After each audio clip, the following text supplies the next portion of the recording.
Réaction recueillie par Daniel Abdou et Atoumani Simba. L'armée en renfort pour mener la guerre du Covid-19. Comment alors chez nous se prépare le RSMA, le régiment de service militaire adapté basé à Kombani, pour apporter lui aussi son aide si jamais la situation sanitaire se dégradait dans l'île? Quels sont ses moyens propres? Élément de réponse avec Anliat Wanaïssa et Daniel Abdou. C'est pour faire face au pic d'épidémie du coronavirus qui est devant nous, le chef de l'État a décidé donc de lancer l'opération Résilience.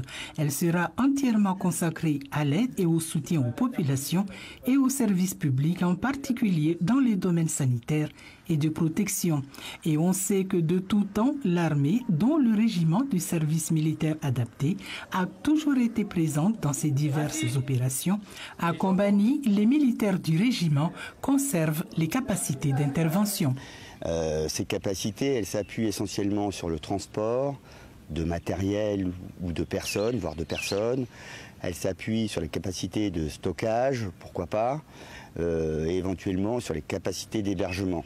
Mais sur les capacités d'hébergement, la priorité est quand même donnée, comme on a fait pour Belna au moment du cyclone, sur les forces militaires ou les personnels de santé qui viendraient nous renforcer de métropole en cas d'aggravation de la crise.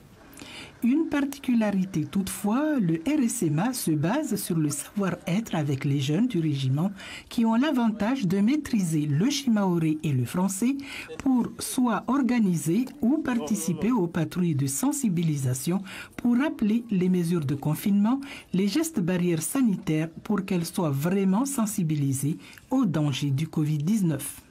On y est préparé et surtout grâce à notre savoir-être.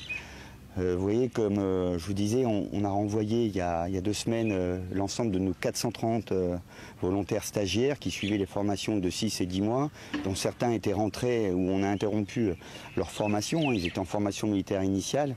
On a interrompu leur formation militaire initiale parce qu'on voulait les préserver et leur faire comprendre qu'avant tout, c'était le confinement qui était la meilleure lutte contre ce virus.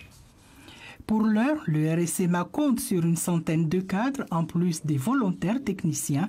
Et si la situation sanitaire se dégrade fortement, si les moyens civils se révélaient insuffisants, le RSMA utilisera alors son ultima ratio pour y faire face et soutenir les autorités et les populations.